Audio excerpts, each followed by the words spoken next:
one of the main reasons why we wanted to do this in person. And so, reminder to start the recording so we don't have to take notes. Hopefully the recording works, by the way, Dylan, just to FYI, so we'll cross our fingers there. We are still missing some, but as I said, in order to stay on track, I feel like it's my due diligence to crack the whip, and we'll get started. Hopefully some folks that took a little longer getting to lunch will come in shortly. So with that, we are transitioning to agency and tribal roundtable updates. So Montana Fish and Wildlife and Parks, I'm just going to go down the list. And we'll go from there. First, I think Neil Anderson radio a little bit. Carry for a while.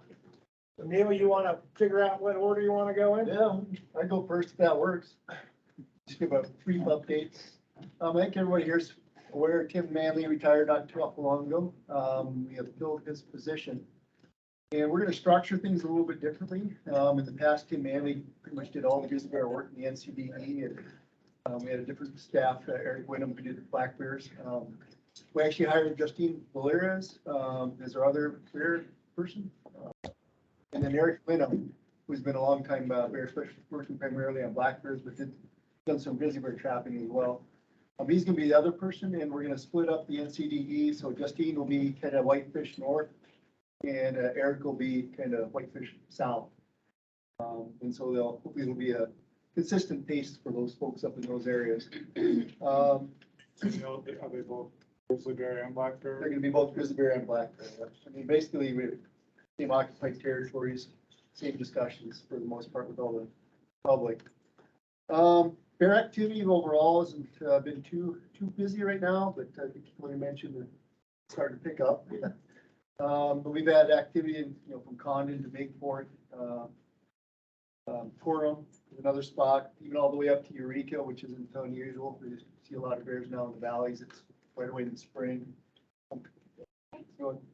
We did move one bear earlier this spring over the big fork area. We actually were looking for a different bear. It was a kind of an incidental catch with this one. We decided to move it preemptively, and we put that one over in the Salish, and it promptly moved all the way over to the North Fork. So these bears don't stick around where you put them out there. Other than that, I think everybody's aware of all the new people moving into the area. We've had some discussions about what's going on there. So a big part of what they're doing is going to be education. They've both been pretty active in educational efforts from schools to homeowner associations. We're really going to be pushing preemptive electric fencing, trying to use garbage cans as much as we can to minimize the amount of bears, number of bears we actually have to catch. Other than that, I think it's kind of a normal but not too fast start, so which is a good thing.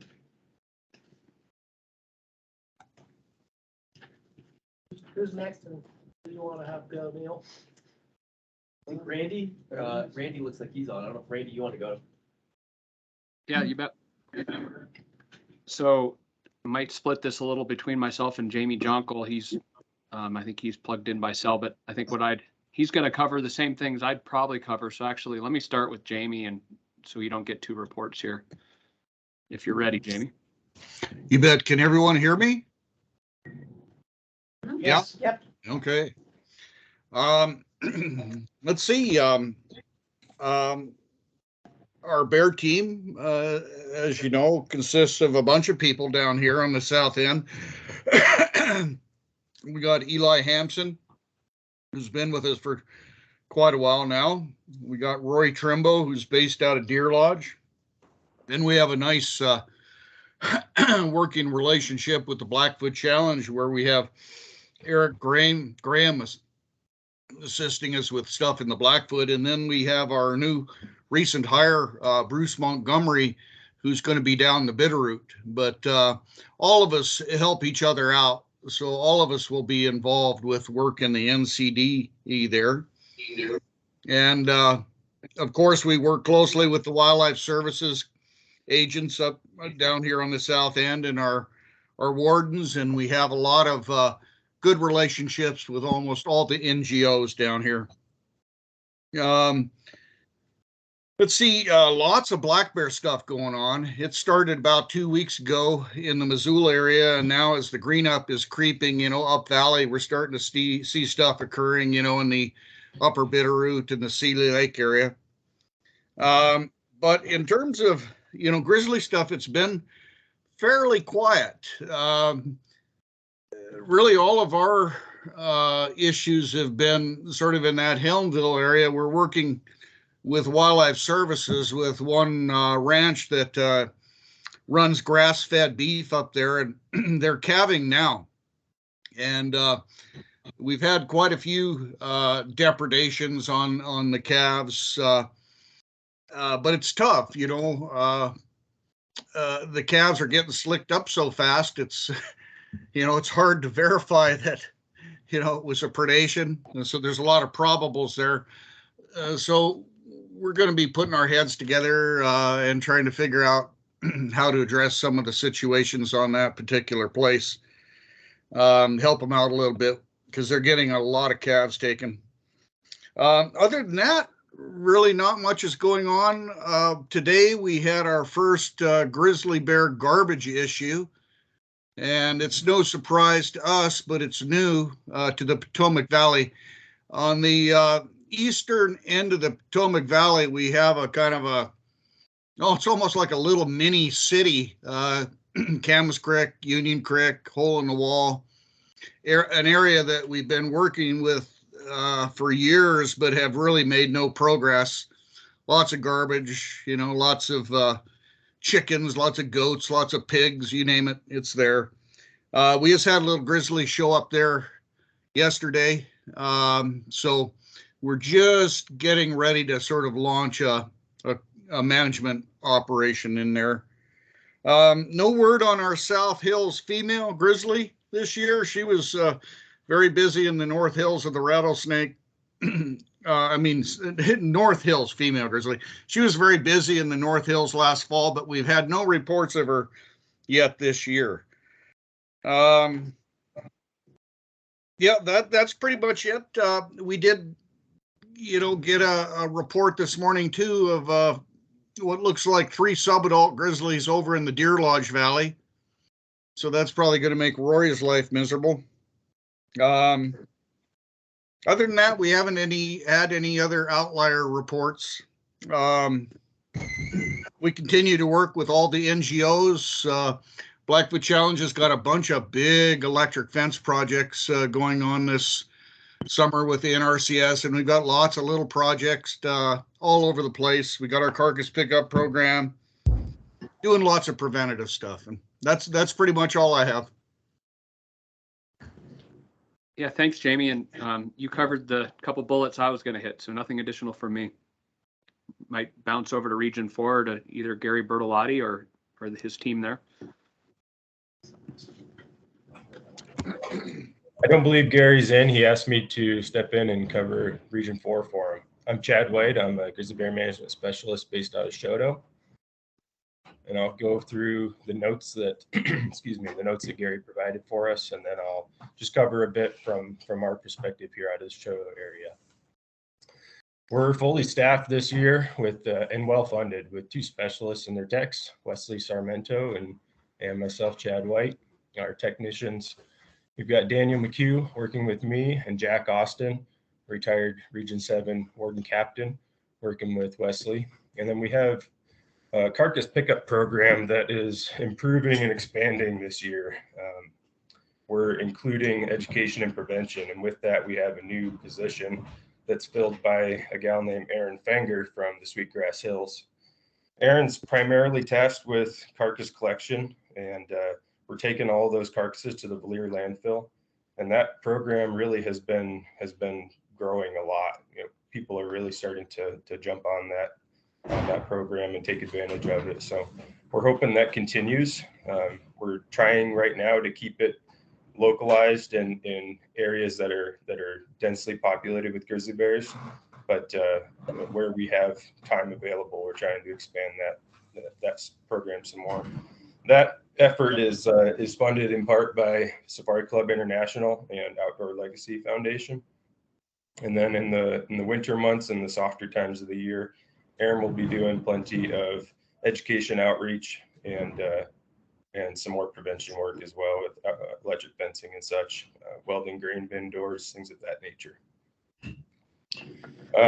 Grizzly bear expansion seems to be continuing in this area.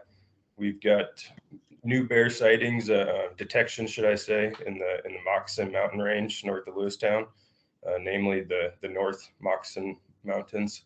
We've got tracks that were reported there. I went over and confirmed those tracks as being that of a grizzly bear, 6 1/4 inches wide, suggests it's a dispersing male. And then I did collect hair from a fence line somewhat nearby. Just yesterday, we had a report in that area of a possible sighting. Certainly can't confirm it at the moment, but we did place a scent lure and a camera trap. So if there is a grizzly bear in the area, there's a decent chance that we'll get photos owned by Fish, Wildlife, and Parks. We are certainly following the new laws with FWP bear specialists, not relocating bears that are trapped outside the recovery zone, but working with U.S. Fish and Wildlife Service on those efforts. We've had quite a lot of bear observations, notably in the Augusta, Choteau, and Sun River area, as well as across the front. But just a lot of detections from landowners in those areas.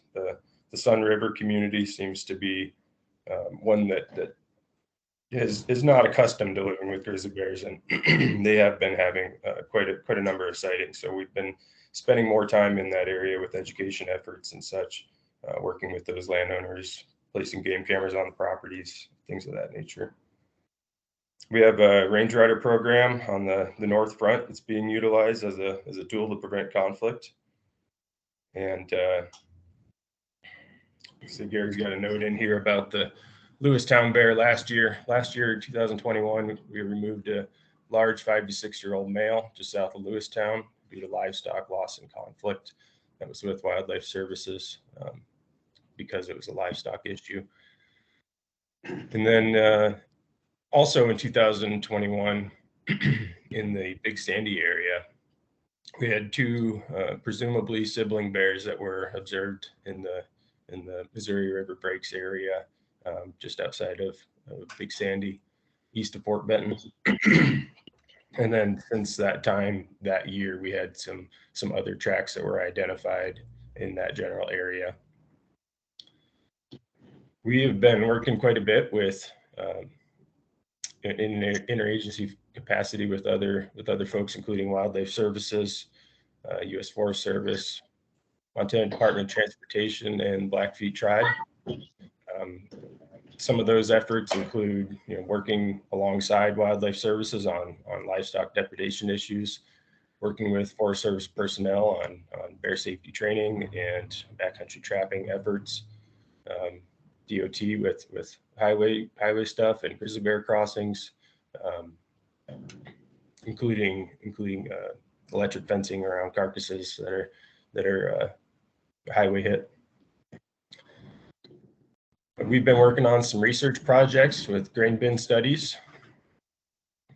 Wesley Sarmento has been working on that and another project. We've been working a lot around Choteau and Fairfield with hazing grizzly bears that are not in conflict, but in proximity of densely populated areas, and just trying to show the communities that we're being responsive, trying to soften pressure from grizzly bears in those areas and give some negative stimulus to bears that are comfortable being around people.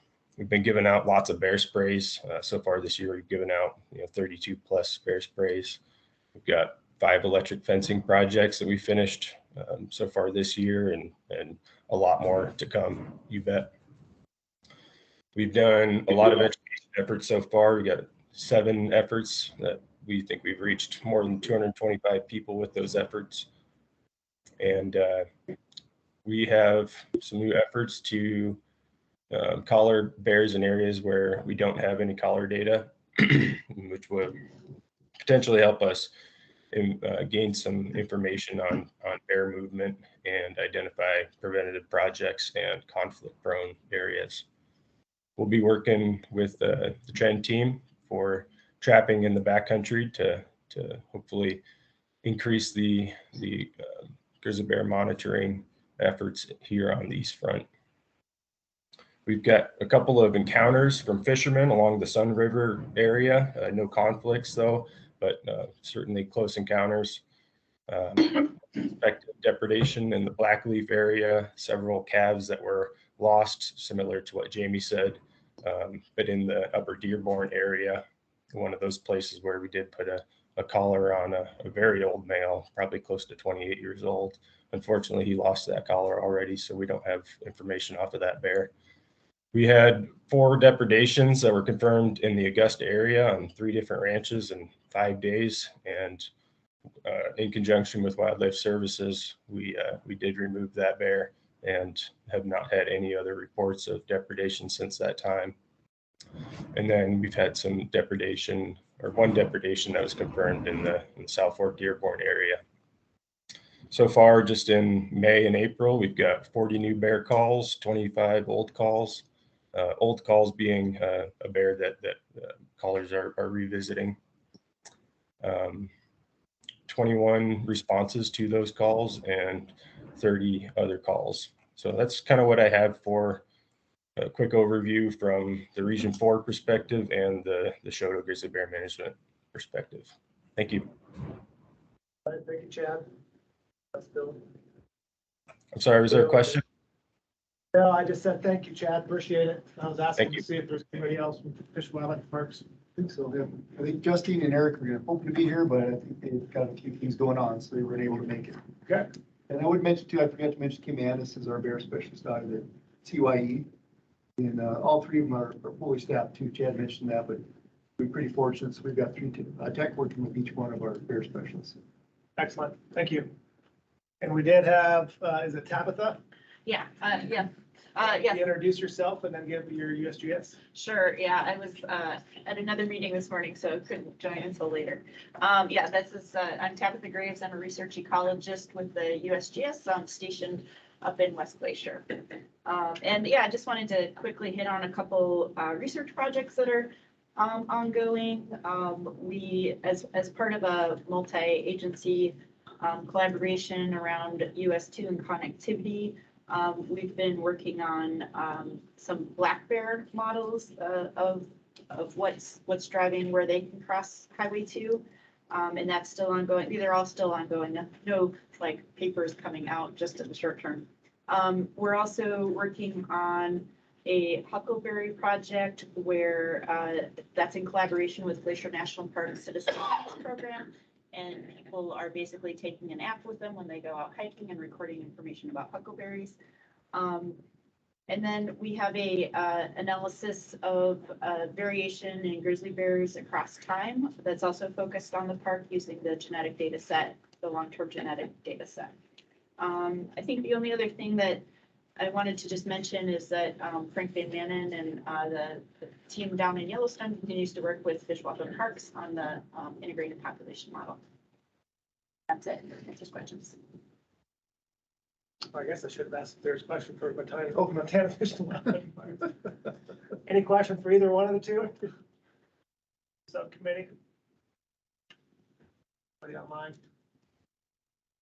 All right, thank you, Tom. Appreciate it. All right, moving on to BLM, Katie. Yeah, be fast. We've been working at getting additional bear boxes put in our camping areas along the Big Hole. Just kind of an ongoing effort there. We also are taking a look at the Forest Service food storage orders and probably will be looking at coordinating on trying to get a BLM food storage order finalized as well. Now that we kind of see what the language is in the Forest Service order and try to be as consistent as possible there. And then just another thing kind of on our minds, last year we had a grizzly bear sighting on a type 3 fire by Garnet Ghost Town. And so I think just thinking ahead about having out of area teams come in, particularly when they're like type 2 and 3 teams, and making sure our leaders intent has really good food storage information in it, and then also just getting with those safety folks, making sure they understand bear spray and bear spray training and all of that. So a couple things on our mind from BLM side.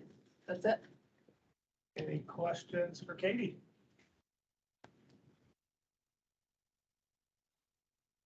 Okay, Park, Kate.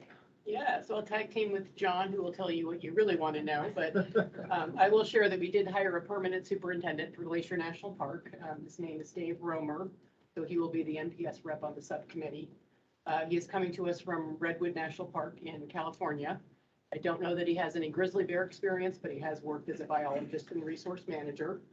And he will start sometime in July. And then I'll just share one public service announcement. We are doing a second-year pilot of vehicle reservations at Glacier National Park.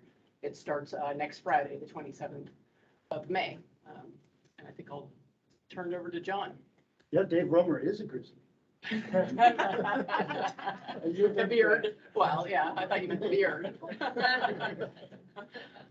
Yeah, we kind of like Fish, Wildlife and Parks, we started off kind of busy with some bear conflicts. Young bear learned how to get into our bear resistant garbage cans, which is kind of disappointing, but we have a great collaborative relationship with FWP, and they helped us get that bear caught and collared here this week. So hopefully we'll be able to teach that bear some manners. We also accepted a family group of bears from the East Front from Fish, Wildlife and Parks involved in cattle depredations over there. So we did that. I've got a graduate student, Eric Peterson, is defending his master's thesis this week, if I can keep the pressure on him. He's studying grizzly bear moth foraging ecology up in the park, so it's kind of a cool study. It's winding up. We're also continuing our connectivity work on US 2. We'll be doing a traffic study there this summer, looking at changes in traffic volumes over time. Because of COVID, we haven't had these meetings in person, so I've got about a 3-year backlog of expired bear spray to distribute to interested parties. Yeah, I've got lots. I know Jamie always takes a bunch, so if somebody's going over to Region 2, maybe they can haul some over there too. And the last thing was we'll be participating in a bear fair that's being held on July 30th up in the North Fork at the Home Ranch Box. Yeah, awesome. Any questions geared towards the park?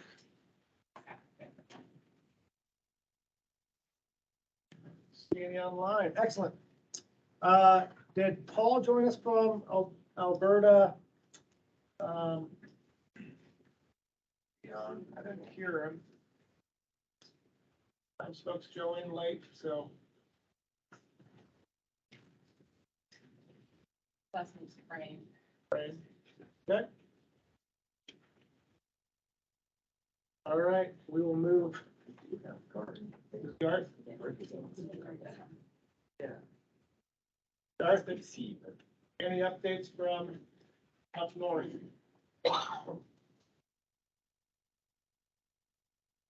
Yeah, good morning. There's a lot I could talk to you about, and you certainly don't have time for it all right now.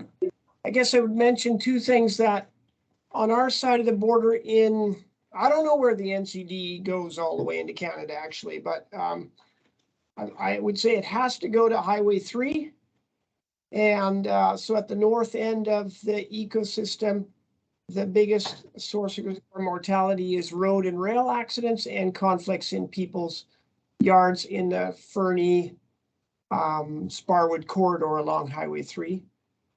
Further south, when you get down to the American boundary in the Flathead, on the Canadian side, the mortalities are largely to do with conflicts with hunters, ungulate hunters, often in their camps, and often after they've killed something and hung the meat in their camp. So that's something we're going to hopefully work on in the near future, is how to secure hunter camps. We have a long-term grizzly bear study in the Flathead, on our side of Flathead, that's been going on since 1978. It's a radio telemetry-based study. Many of you know Bruce McClellan.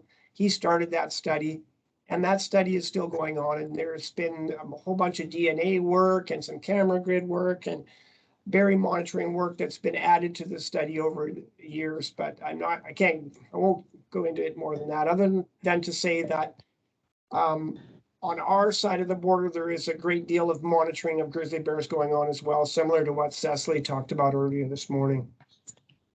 And I think there's a couple of other projects going on in the Flathead corridor where we are the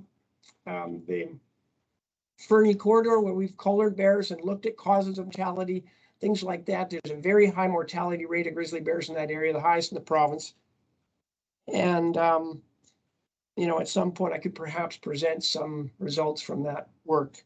The only other thing to say is that on the Canadian side of the border that we've had 3 large fires in the last 5 years and a whole bunch of new logging. So the landscape has changed quite dramatically. There's a lot more early cereal habitat. I would guess that in the next 10 or 15 years, there's going to be a lot more huckleberry habitat than there has been created in the previous 20 years. And so if you believe that huckleberries make bears, there's likely to be more bears on our side, grizzly bears on our side of the boundary than there has been in the last 20 years. Thank you. Excellent. Thanks, Garth. Any questions for Garth?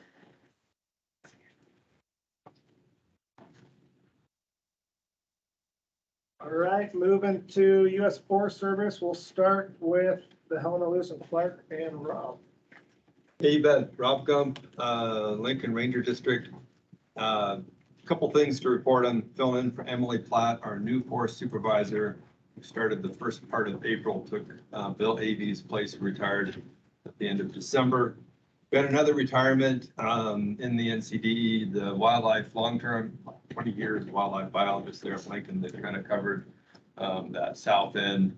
Pat Shanley, he retired here just about the end of April. We have the new wildlife biologist that's zone and between Shoto and Lincoln. That's Dave Kemp. He's in the room here, and I'm going to turn to him in just a minute. We talked about the food storage order. That's a big deal. Consolidation of, for those that are new in the room, we have one food storage order across the entire NCDE. And for example, on the Helena Lewis and Clark, I think Putin's the same way. The Flathead, it covers outside of the NCDE as well. For us, the anomaly is the crazies, which is in the GYE. Otherwise, it's consistent across this whole northern tier for us. That's a good thing. Again, just repeating it, even though I think there's some new people in the room.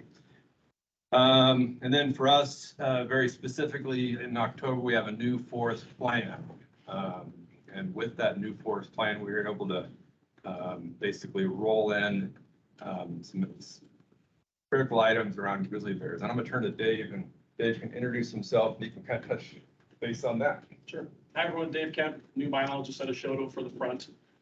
You all probably know or remember Wendy Clark. She's still on the force in a different capacity. She still has an office in Shoto, so she still may be around and involved, but not really sure how. So I cover the Rocky Mountain Ranger District and Lincoln Ranger District. And like Rob said, our new plan includes a pile of grizzly bear related plan components. We essentially took what was in the 2018 grizzly bear amendments and just pulled it right into our new plan. And then we added a couple extra plan components to provide for additional connectivity between the PCA Zone 1 and Zone 2. So you'll see those for those geographic areas that correspond with where we're trying to provide for connectivity. Other than that, I'm just getting around meeting and greeting folks. I've been on the forest for about a decade out of Stanford. So not new to the area, grew up in Great Falls, but new to the front. So hopefully I'll continue to see more of you in the future. Thanks. And a report. Awesome. Any questions for Helena Lewis Clark? All right, Miss Upton, you're going to be up next if you're still on for the Lolo.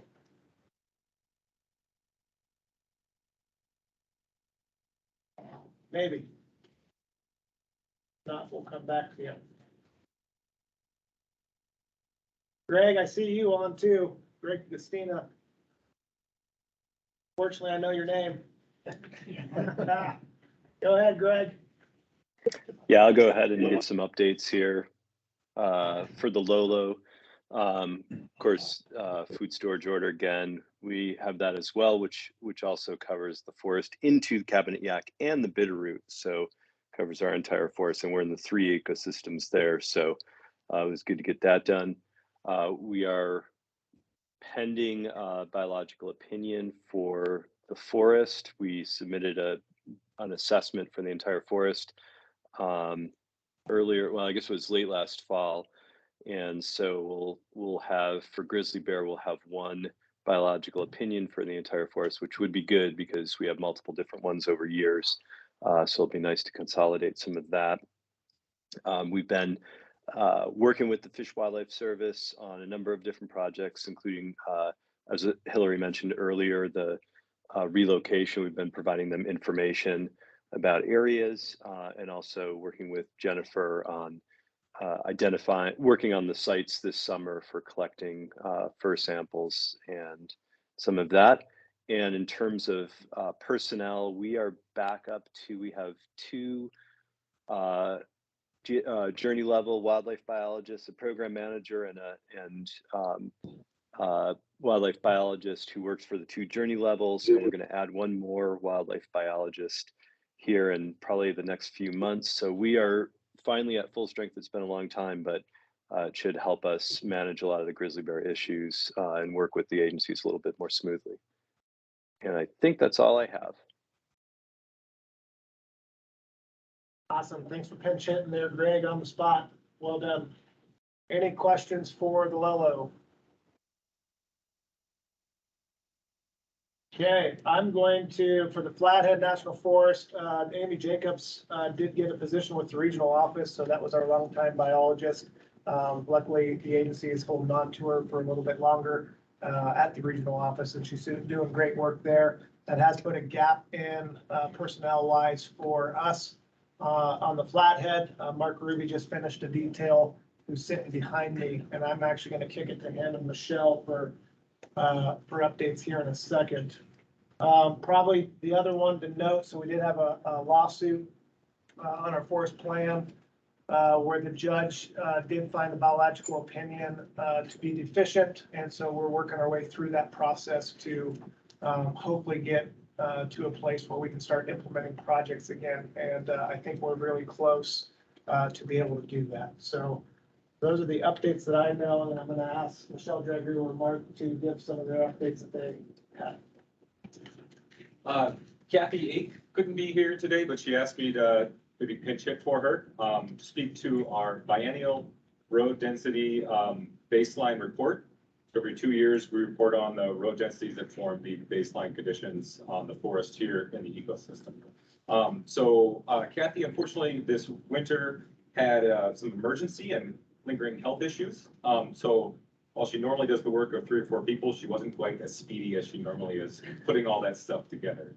However, we have a draft report and it's wrapping up its internal review, I guess initial internal review by the beginning of June. So Kathy asked me specifically to talk to you guys, the managers, to let you know that that's coming. You're gonna see it after the initial review, which would end June. You're gonna see it after that and she'd like it, hopefully to get everyone's approval after that early this summer, if possible. She also asked me to note that some preliminary findings of that baseline condition report were that we had 47 subunits have a percentage change for one of our 3 road density metrics, open, total, or short. These changes are and can be common. All the changes occurred within the framework of our forest plan direction. But she just noted those changes, and more detail and that transparency will be in the report that you will see and the public will see after that. That's all I got. Michelle, you have anything? I do not. Okay. Any questions for the Flathead National Forest?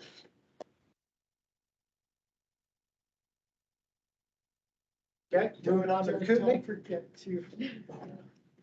I was just wondering if you're gonna. Oh, you got a list, buddy? Mr. Carbonari. Perfect. Yeah, so, we are the only district on the Kootenai that has a part of the NCDE. You have the food storage order that does cover all the way over to CYE as well.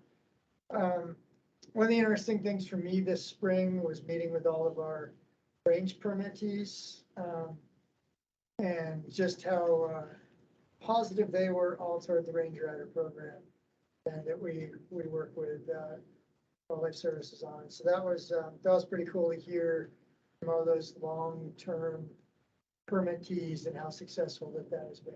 So, so good, that's pretty cool. And glad to be continuing that. One of the updates we'll be doing forest-wide is our over the snow travel planning. Starting into that, that's gonna be a journey. And obviously we'll have a lot of grizzly bear issues associated with it. So we'll be working through that. Just kind of getting the run pre-work done at this point. Lauren Michelson is trying to hide over here. She's our wildlife biologist for the district and who's kind of running our, obviously the grizzly bear education program for us. And I'll give her a chance to give any updates as well. Nice to meet you all in person. Want to say thank you for supporting our bear ranger. Be coming back for 5th year bear ranger. Local guys be on part-time, and then I have a full-time gal that will help with my enclosure monitoring and bear safety on the forest. So took a bunch of notes on the Airbnb stuff, so we'll try to get ahead of the game on some bear safety for that. So as we all know, heading into the valley. So good to meet you all. Be here. That's all we've got. Awesome. Thanks, Seth. Any questions for the Kootenai National Forest? All right, I don't know if we have anybody on from the regional office, but I did want to provide the opportunity. I see an Amy, but I don't know if that's Amy Jacobs. But again, if anybody's on from the regional office, speak now. Otherwise, we'll move to Davis Kootenai Tribe next.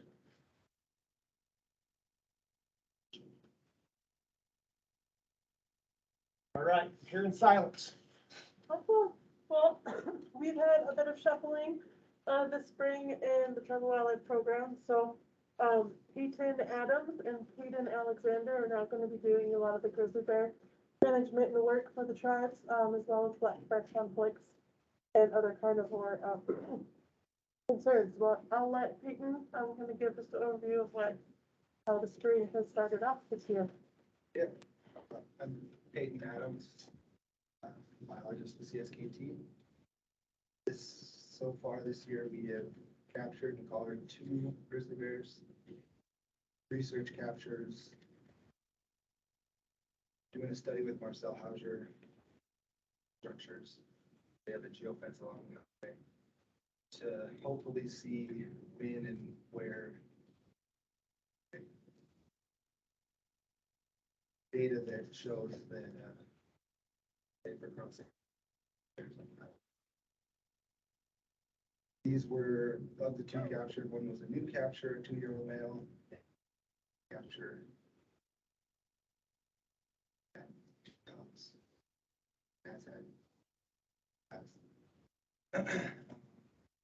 She likely got into some trouble last week.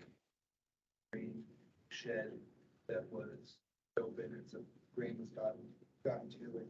Her collar was the closest collar at night to that area, but we did have a camera up the creek a little bit that got a variety of different bears, so we can't confirm that it's her. We've been setting out monitoring and bait stations to try to get more. We have 2 more research collars to get out and cellular game cameras. The exact moment a bear enters an area and is for capturing, we know the minute that they get trapped. So we've also been doing quite a bit of opportunistic air sampling. Anytime that we're around some of the areas we're baiting, we'll try to collect at the location and try to place the nice selection.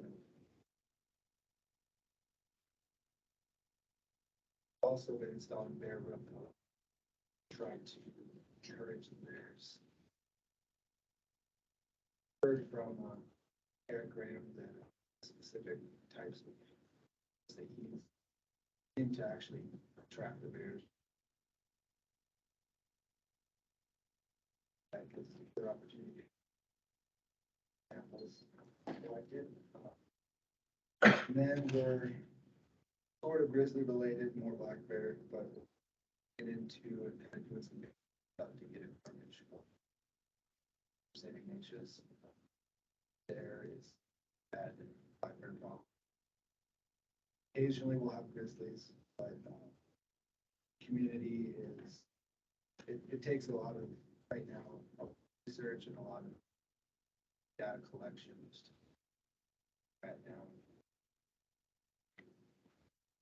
that traffic. Also going to be participating.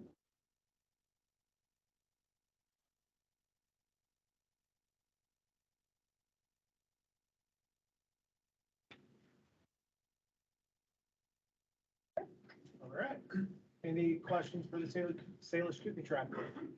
Carrie, did you want to talk about the Highway 93 episode?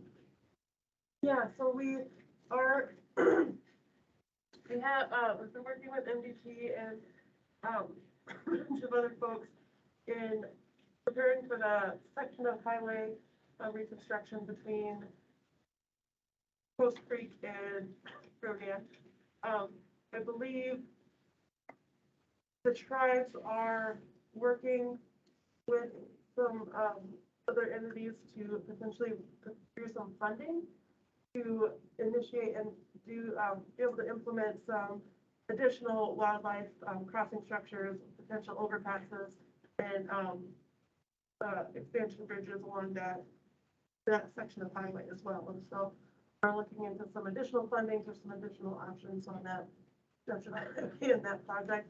And that ties into the research study that Peyton was talking about, is really just looking at trying to see how grizzly bears, females, especially with cubs, are utilizing the crossing structures across the highway on 93 to see how we can make the structures more effective for females with cubs. We have males using our structures, but we haven't seen females with cubs going through them yet. So how can we make sure we implement these structures with other mitigation measures to make them the most effective as we work through that final section of highway reconstruction.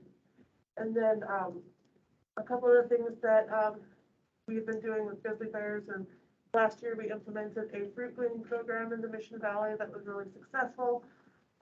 We were able to reduce about 2,400 pounds of excess fruit on the landscape that was then utilized by the community and other local residents and farmers. And then this year, we're working on we don't have a carcass pickup program, but we do have, what we're trying to implement is, we don't have the equipment to be able to pick up and move carcasses for folks, but we are having the option for, local ranchers, if they have a carcass that needs disposal, if they can get to the transfer station, we'll pay for that disposal. And so we're trying to work with folks that way until we can kind of build on that program and eventually get either a composting or carcass removal program in place.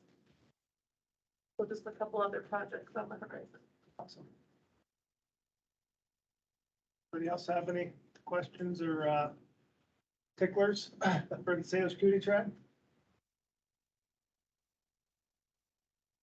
All right, thanks for that, Carrie. Buzz, are you still with us?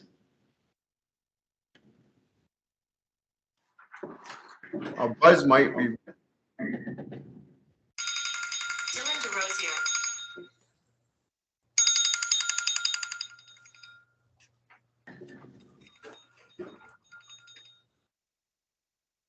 I'm not sure if Buzz is there, but I'm here. This is Jeff.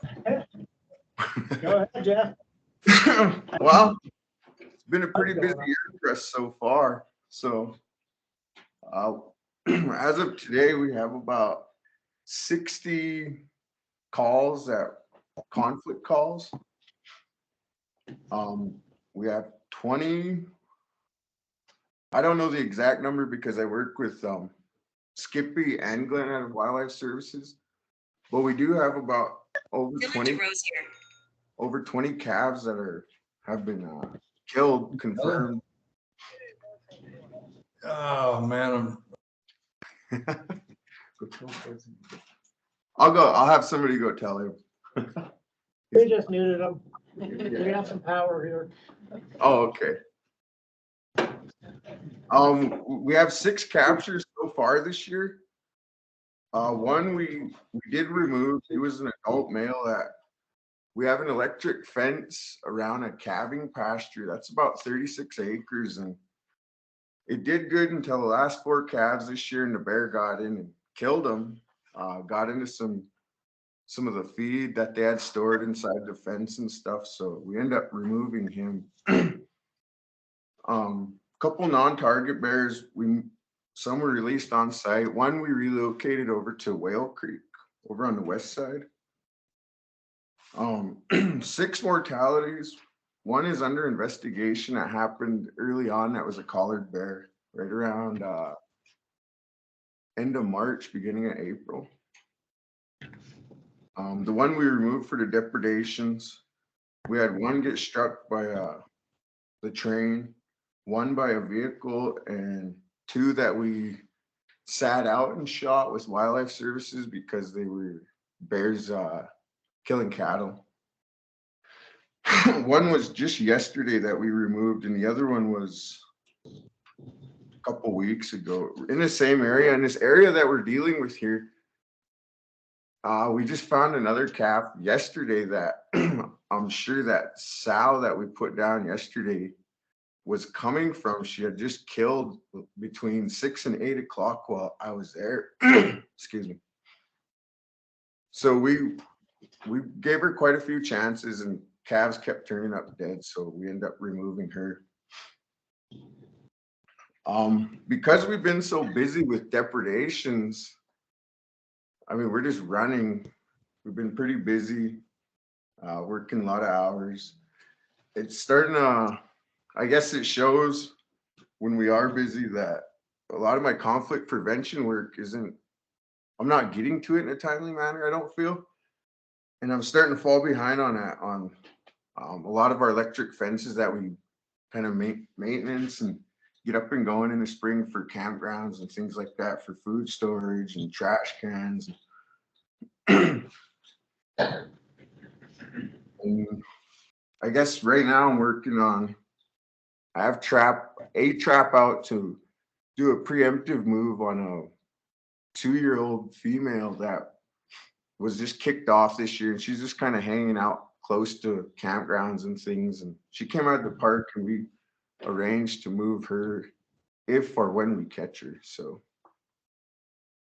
but other than that, we have a lot of bears. I mean, I've never seen this many bears this year, and this is the busiest year I can remember in the past 7 years that I've been working here in the spring, that we've had this many depredations, and we're running into problems where it's not just, some places it's not just one bear killing, it's multiple bears killing, coming in, sows in heat that are being followed by males, and they're being, they're killing cattle as well. And it becomes frustrating for us, the landowners, because you're dealing with so many bears, and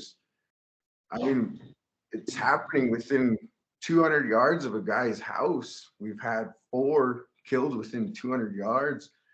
And I mean, we've done everything short of sitting there at night and watching them. So it gets that's one of the frustrating parts.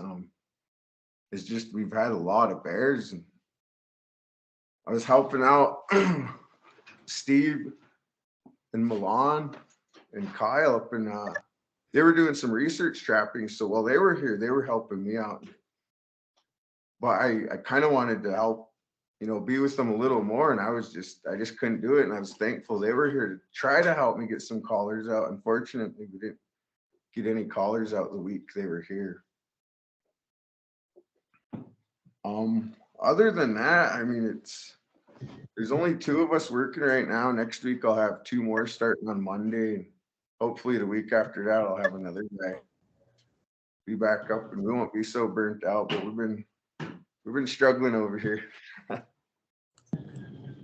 Appreciate the work. Sorry, keep going. Oh, no, go ahead. So I'd like to chip in if I could. So I think Jeff kind of give you a good idea of what we're dealing with over here on Blackfeet. We have a meeting with the Secretary of Interior tomorrow, and I'm hoping we can mention that we have a growing grizzly bear population over here on the reservation.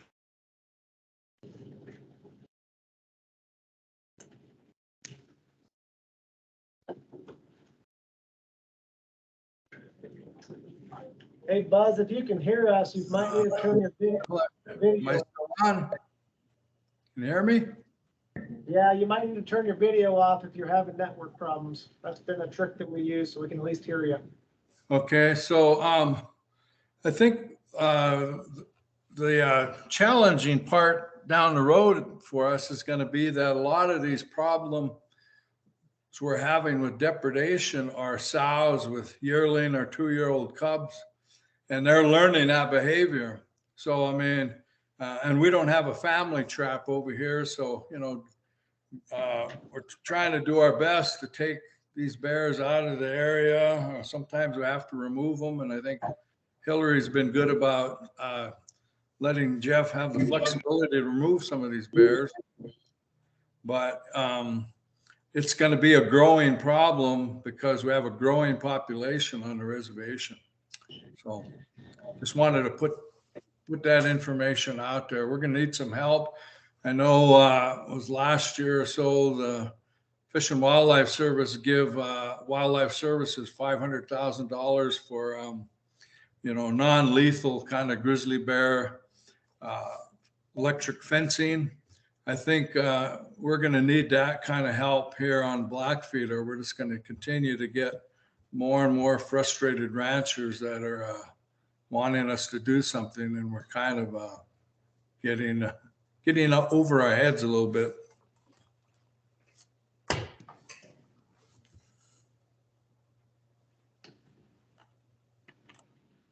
Anything else, Buzz? That's all I have to say. All right, well, thank you for that update. Any questions or comments for the Blackfeet Nation?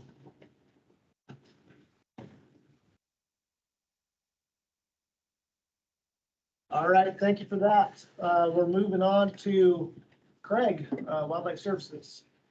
Oh, I got it easy. Everybody already said it. As you can tell, depredations, and this is almost all cattle. This isn't chickens at all, so, or beehives. There's been a few small animals, but it's mostly cattle. First depredations was the week of April 1st. I always put April 1st on my calendar because that's within there. That's when grizzly depredations happen. Anyhow, we've done, I think, 35 investigations so far. The majority of those have been confirmed or probable. And I don't know, 80% of them are up on the Blackfeet. There's been a little bit down along the front, but like Chad had said, we removed that one bear where there was multiple depredations, and everything's been good so far. So that's been great because there's definitely other bears in the area. And then another one is down in the Helmville area, like Jamie was saying. And I guess that's kind of an interesting project. Our research center out at Fort Collins is doing a multi-state in the West project with LED calf ear tags. So they're activated by movement. Theory is that, you know, the calf's laying there and something comes to eat it at night and its ears start lighting up. Maybe it will break that behavior. However, I think it's just illuminated the potato chip they want to eat. Yeah, it's just like, anyhow, there's been multiple, I think the ranch in the Helmville area or Ovando area, I think they've lost 9 calves in the last 2 weeks. I mean, it's been night after night after night. And then it's complicated with the problem. They're actually trying, they haven't had a night calver in the past. This year they hired a person to just night calve. So they're out riding all the time. That hasn't stopped. They also have wolf problems. So there've been wolves depredating on the calves. Had camera up. The night calver went by at 11:45 p.m. 15 minutes later, the wolf was right behind him and then killed the calf, backed it off. Bears came in. push the wolf off, whatever. And so that's kind of a complex thing because both of those things are going on. And then the bear activity, I know there's 2 female family groups down there. One's got 2 yearlings, the other's got 3 yearlings, I believe. Plus there's a boar in the area, so it's a multiple thing. So anyhow, so that's, you know, depredations. Producers are definitely getting frustrated in some of these areas. I don't know, they just pick on one person sometime or kind of in a community. On the other side, one of our first fencing techs that are for electric fencing and turbo flattery and all that stuff, out of Missoula, Adam Bach, I'm sure you know, he actually just took a job in Colorado. Yeah, so he's going to Colorado here in a month, and then we'll be filling his position, advertising it. So that's a project. I think we're going to keep that in the Missoula area. We're also looking at hiring another fencing tech to kind of bounce around. We have currently now, we have one in Missoula, one up on the Blackfeet Reservation, actually, that is for Glacier, Ponderay, and Teton County, kind of that front. And it's mostly electric fence for, you know, producers with problems, and there's a ton of problems up there. So hopefully that'll happen. And then expanding our range rider program. The first one that we did was up in Eureka, and that, as you alluded to, the producers that it serves, they really appreciate that and think it's a benefit. So in that light, we're going to have another range rider up on the Blackfeet up there. There'll be one. And then actually we have one down in the GYE down in the Gravleys, and I think we're going to add an additional one down there, but a different spot.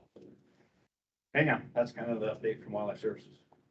Hey, Craig, some of that non-legal funding was in a partnership with NRDC. So yeah, the non-legal funding, we've actually partnered with several NGOs. NRDC is one of the big ones. There's several parts to that, and then also there was some of that federal money that was put in there from DC into our base nationally, and so that goes to multiple states. And then of course, since Montana kind of pioneered that, Montana gets a bigger chunk of it. And of course, I like to think because we got more bears and more wolves and more things, I guess. So yeah, so that's there's a lot of pieces to that puzzle. So yeah, if that helps. Yeah. Yeah, and would love the expired bear spray. Always make really good use of that. Blinded my boss one day. Still had some potency? Yeah, it's just even a little missed. Yeah, I'm surprised I'm not in restationed to Plentywood. Any other questions or comments? Did you guys get a replacement for Dalen's old position? Oh, yeah, so, that's not part of the NCDE, but yeah, so, no, that's okay. So my agency is pretty small. There's a state director, and then under a state director, there's 2 district supervisors, me being one of them. I'm in the west side. There's an eastern district supervisor. So John Stiver, our state director, took a position. He's the assistant regional director for our program. And that's usually stationed in Fort Collins, but with COVID, it was a good situation. He's actually still in Montana, so he's still kind of right by our state office, which is really good for Montana because he knows Montana problems. So that's a really good thing. And then of course, they opened up his position. My counterpart in the East got that position. So Dalen Tidwell, who's the Eastern District Supervisor, is now the state director. So, and then what Hillary just asked, Dalen just hired for his old position, who is Doug Eckberg, and he's actually out of our Colorado program. Yeah, and Doug's going to be a really good addition. He has a livestock background, and he's backcountry horseman and all that good stuff. So he's and dealt with a lot of stuff. He did a lot of stuff in our airport program, but he knows livestock and conflicts and all that. Yeah, so he's only been on for I think a couple of weeks now. So. He'll be out of Billings. Yeah, and he'll be stationed at the Billings, out of our state office. So he'll be, it's pretty much Malta, and then does a little bit of jog through the Little Belt. But other than that, and that goes down to Yellowstone Park. everything east is for him. So I'm sure you'll see him around. Excellent. All right, so just a little bit of a time check. We got 4 members left with 15 minutes. So about 4 minutes apiece. If you can keep it underneath, we'll stay on time. Moving on to George for Livestock Loss Board. You still on, George? Oh, yeah, there you go. I am. Go ahead, buddy. Hi, everybody. If I wouldn't have been in Bozeman last night, I would have drove to Kalispell today, but just too many miles. And I'm going to send Craig to Plentywood now because he failed to say that Livestock Loss Board actually partnered with Wildlife Services to start a loss prevention trial program that resulted in the NRDC funding. So sorry, Craig, got to throw you under the bus and send you to Plentywood. I think I said that it was very complex and there was a lot of players. All right, I won't call Dalen then. Anyway, our board has actually appropriated $300,000 per year, and grizzly predation last year skyrocketed as far as claims coming in, and we paid out $345,000, so we had to dip into our savings account. We exceeded that appropriation in the calendar year. And for comparison, in 2021, we paid for 151 head of cattle, and in 2020, that was 90. So that's a pretty substantial increase. And even our prior record year of 2019, we only had paid for 96 head. So if the predation's increasing and all the horror stories I just heard are true, we are probably going to go over our appropriation this year. Our savings will hold us for a few years, but if this rate of grizzly bear predation continues to increase the way it has been, we're probably going to have to go eventually to the legislature and seek a larger appropriation just to cover the losses that are happening now. I know you said keep it under 4, so I guess I will, but that's the big takeaway is we do have money to pay all our claims and that, but we are stretching the boundaries of what we're able to do. We did provide a grant to the Blackfeet stock growers for a range rider, and that funding is going through them to Wildlife Services and hiring that range rider up in Glacier County. I have had so many calls in the last 2 days from ranchers in Glacier County, just totally upset about all the livestock predation on livestock. And I met with the folks up in Browning a couple weeks ago at a meeting, and the meeting was supposed to be over around 7. I didn't get out of there till 9:30 with all the ranchers coming up to me telling me horror stories, and they are in a world of hurt, and something really needs to be done to help them. And I guess I'll cut it off there. All right, any questions or comments to George? I do have a comment. George is a key supporter for wildlife service. All right, Craig, you're off the hook. That was self-preservation. Thanks, George. All right, thanks, George. We're gonna go to MDOT. Joe? Okay, in the interest of time, I'll skip over the things I usually try to summarize that I've covered a little bit in the past, but I'll start off just by saying it's construction season. Please slow down through the construction zones. As someone who works in the right of way a lot, I have been hitting the hard hat by road debris kicked up by vehicles, and it's not a pleasant environment to work in. So I'll just start off with that. The new draft 2022 to 2026 statewide transportation improvement program, STIP, is available for online public review and comment. So I encourage everybody on here to take a look at that. It's a nice comprehensive look at all the highway infrastructure priorities for the next 5 years. And you can find that at mdt.mt.gov. Carrie briefly mentioned and me during her earlier conversation or talk this morning, the US 93 fence project north and south of St. Ignatius. We kind of tied that in with the HIP camp discussion. You know, the plans are being finalized, and hopefully that fence will all get constructed this fall. And all I can say is when I drove by that HIP camp and saw it as I was driving point A to point B, I nearly got whiplash. I couldn't believe that we were nearly done with the planning of a highway fence project and had to, you know, quickly regroup and you know, rethink some of our plans. Let's see. I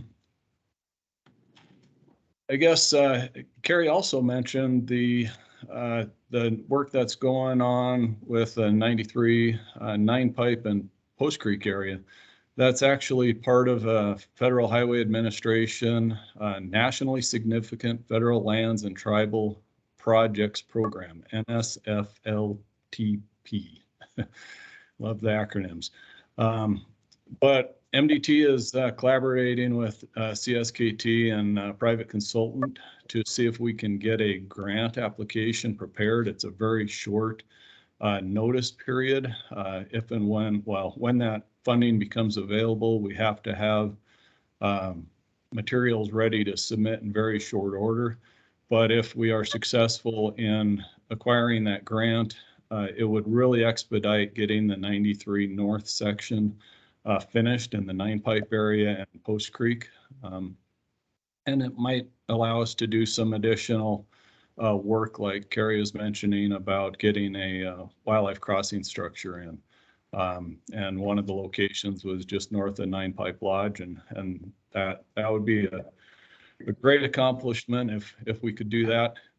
Simply getting the 93 North section finished through there would be a tremendous accomplishment, just for the fact that there's a lot of infrastructure, a lot of crossing structures and fence already incorporated into some of the baseline project concepts. So it would be great if we could get that stretch of 93 reconstructed sooner than later.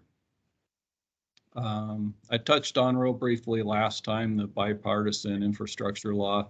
That's still out there, and state wildlife or state transportation and wildlife agencies really have their eye on that funding. I mean, it continues. Sorry about that. I've got puppies in the background. 350 million in federal funding for wildlife crossing pilot program to reduce wildlife vehicle collisions. So, you know, we really need to see how we can get organized and pursue that grant fund. So with that, I'll just keep it short. I probably have quite a bit more I could cover, but in the interest of time, I'll keep it short. Awesome. Thank you, Joe. Any questions or comments for Joe?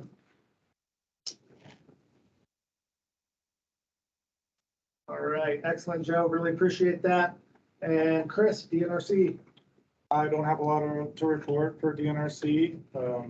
We continue to see a number of proposed developed recreation projects in this region, like planting and that kind of stuff. And ones that do make progress, we make sure that there's food storage and attracting management parts of those agreements and licenses, but it does require continued administration of those agreements by staff to make sure people understand what they've signed and what that means for their management.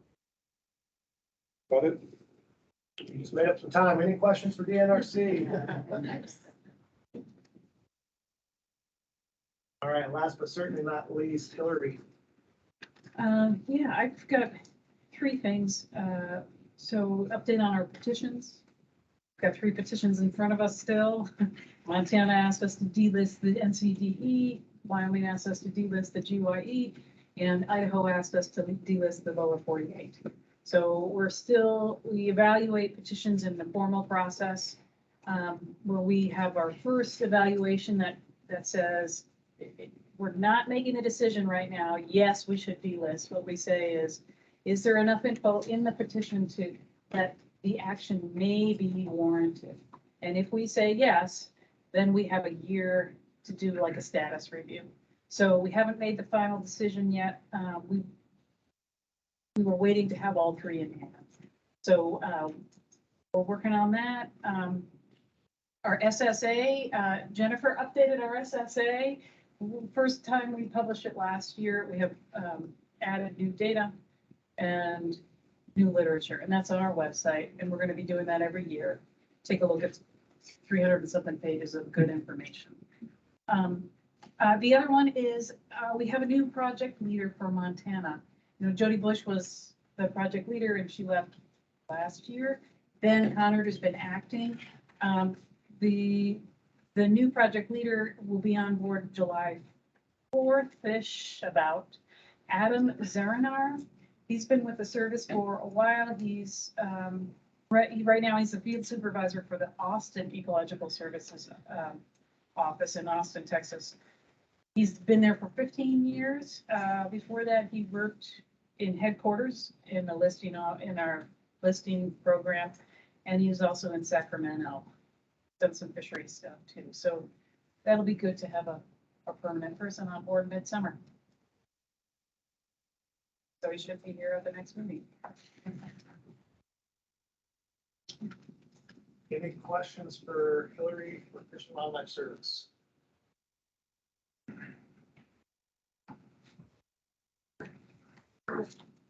2 minutes to spare.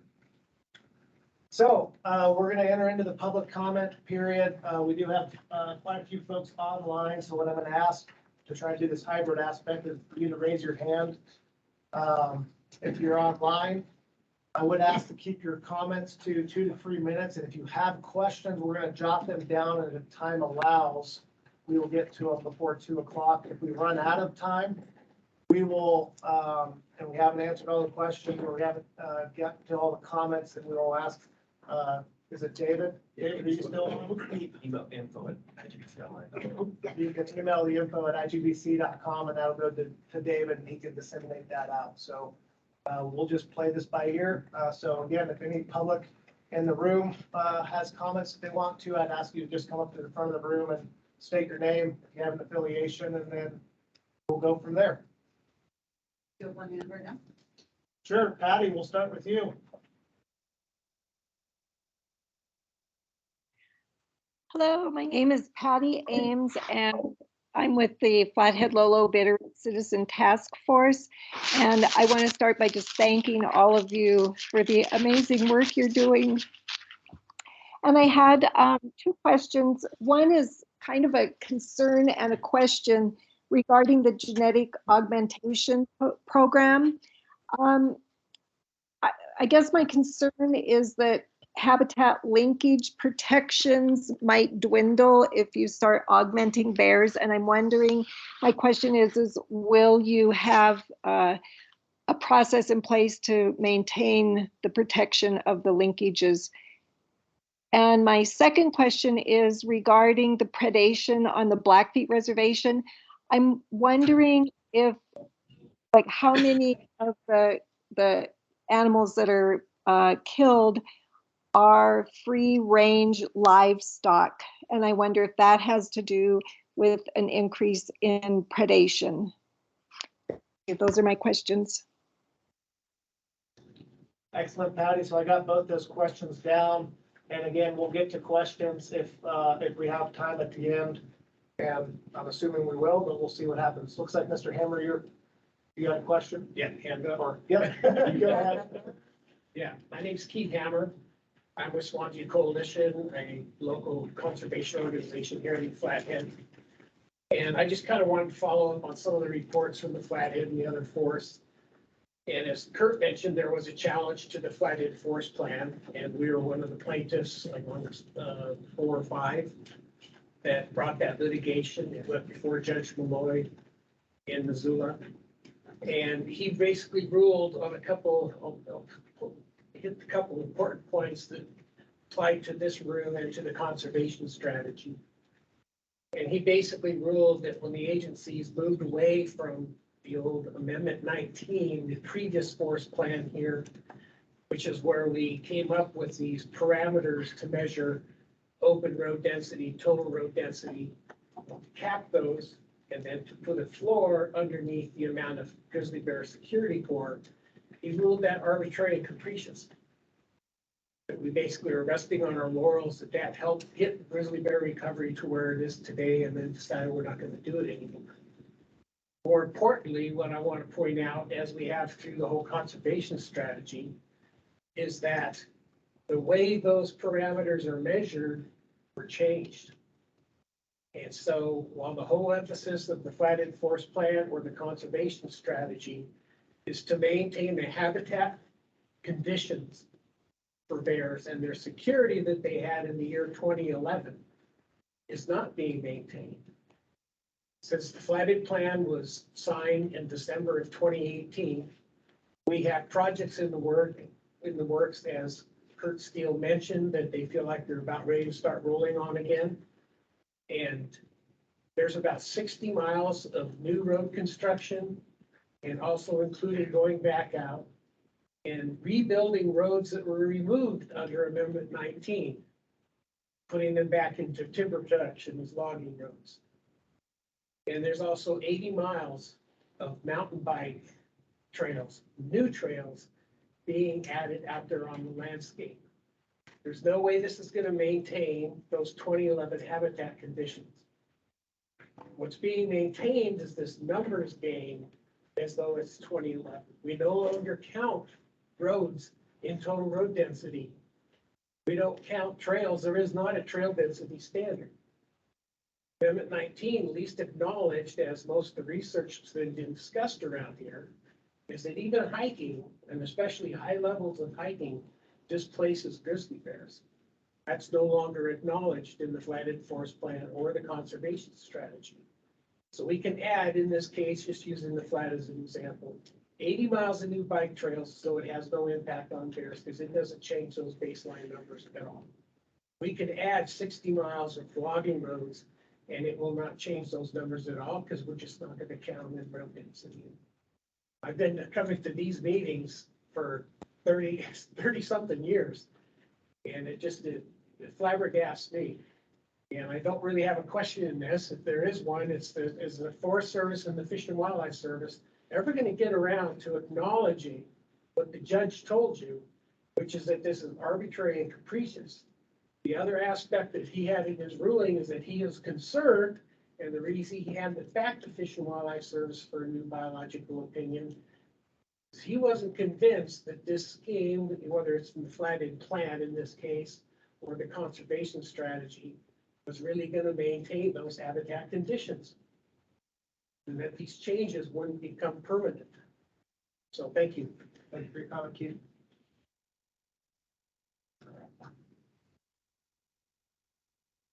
Everybody else in the line, let's see. I obviously. Go ahead. You're about to know my name. Excellent. I told my husband earlier, some people in this room don't know who I am.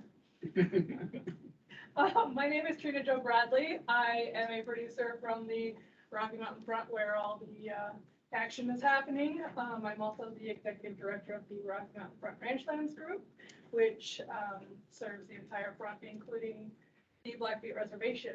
So what I just wanted to talk about today is now that you have all this information thrown at you and we have all this information and education going on, we have all these prevention things going on and whatever, I'm really excited about the fact that people are really starting to care.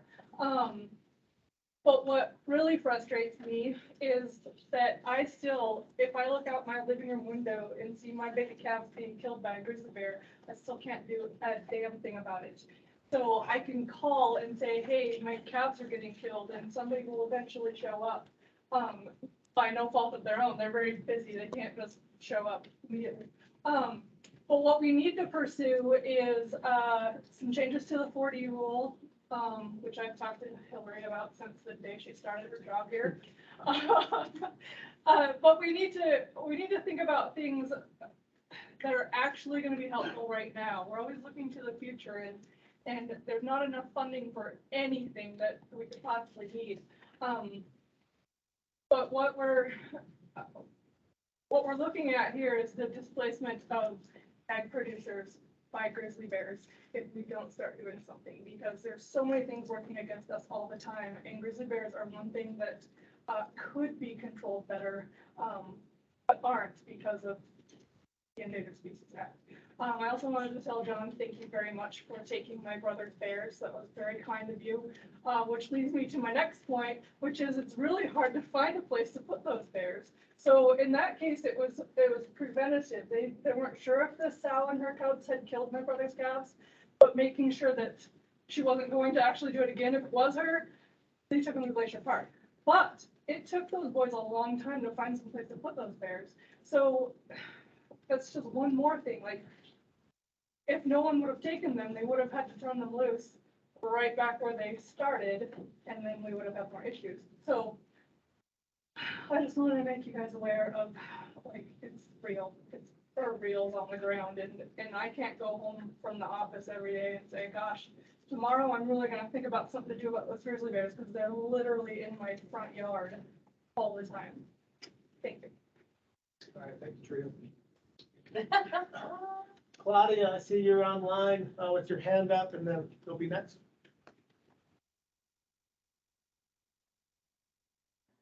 Can you hear me now? Yeah. Okay. Actually, I have two questions. One is on the cluster diagram, the points between the NCDE and the GYE populations. I think it was in Cecily's presentation. And I was wondering if that has been analyzed over time for any tightening of the distance between the two populations. So is that clear? Is that question clear, or should I try to clarify it a little bit? Looking at. So is that clear? Okay. And then the second point or question that I had concerns the augmentation program. And Rich is pointed out that, among many other things, that there would be no intent, that it have to be clear to the people who live in the area who are, dubious, that there would be no intent to increase the population, number one, and that the bears would have to be conflict-free bears. Now, even given those concerns being addressed, do you really think that the population, the people living down in the GYE, are going to perceive the augmentation other than a translocation of the grizzly bear? And would they, because they've been complaining a lot about the wolf being relocated down there in the 1990s.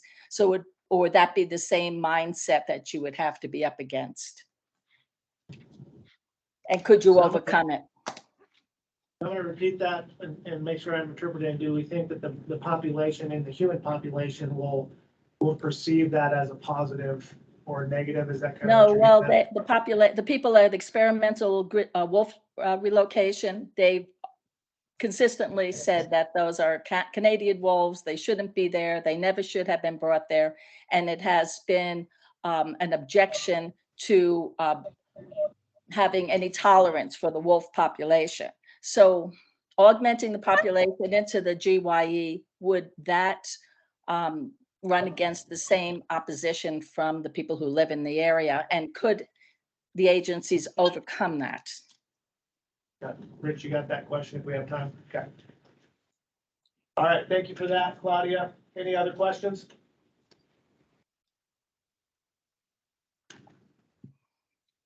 All right, go ahead. My name's Charlotte Hellstamp. I'm just a private citizen. And I clearly listened to everyone talk about how many cattle were killed by grizzlies so far this year. But my question is, we had, the east side of the state had 2 really bad storms in April. And I'd like to know the number of cows and calves that have been killed by snowstorms this year.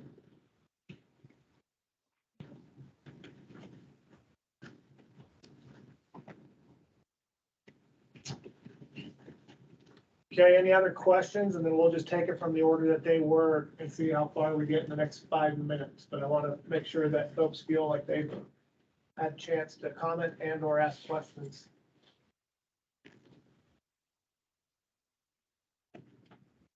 All right, so the first question that I have down from Patty, and this I think goes to you, Rich, is do you have a process in place for the augmentation aspect? I thought the question. Go ahead, if you got it better, come on up, Rich. I may have misunderstood. I thought the question had to do with the relationship, if any, between the moving of bears by pickup truck and the possibility of natural movement. And I guess I would say that the two are separate processes, they're separate issues. One does not necessarily impinge on the other. I'm not at the policy level where I can speak to whether Fish and Wildlife Parks has any particular policy other than what is already written down, which if you look at the existing, the 2 existing Montana plans for Southwest Montana and Northwest Montana, both of which are a bit aged, but they are the latest plans. They talk in terms of the importance of natural connectivity, as does both of the conservation strategies. So there's nothing in what is written in these documents that contravenes that. Okay, excellent. Thank you for that. The next question from Patty was to the Blackfoot Nation on where's those cattle deprivation, free-range livestock? You want me to answer that? If you have it, yeah. Yeah, no. Matter of fact, the majority of those cattle, well, not necessarily up on the Blackfeet, but a good percentage of those cattle were under electric fence or some other preventative measure. They were closely guarded, watched. They weren't just out on the range. If that answers the question. Yeah, I saw that. Go ahead, George. Can I expound on that? One of the ranchers having those problems has been calling me relentlessly lately, and he has resorted to bringing his calves into the corral at night. It was a 20-acre pasture where losses were occurring, and he's even went so far as bringing them into the corrals at night. So there is a lot he's trying to do to reduce what's happening there. But it's sad to get those calls from these ranchers when this is happening. And to add to that, yesterday morning, he let him out at 6 o'clock, and between 6 o'clock and 8 o'clock in the daylight, we had one of them killed. All right, thanks, Jeff. Okay, the next question was a semi-question, more of a statement, but Keith did follow up with the question to Hillary and I, are we going to get around to addressing the arbitrary and capricious? I'll say from my perspective, I think we are. Hillary? I decline to comment on that right now. I'm not as involved in that litigation, so I'm just not up to speed on that. Yeah, I'll just say from the agency's perspective is we're going to try to address everything that the judge found deficient in order to move forward. And so that's where our stance is. We're still in process though, and we're not finalized. The next question that I had was from Claudia. Billy, you're saying the wrong name, so sorry. Cecily. Yeah. Yes.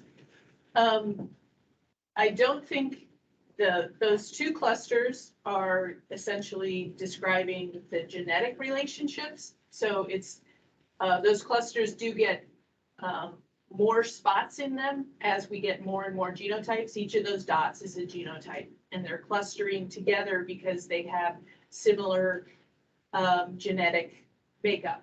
They have, they carry a lot of the same loci, and so they come into a cluster.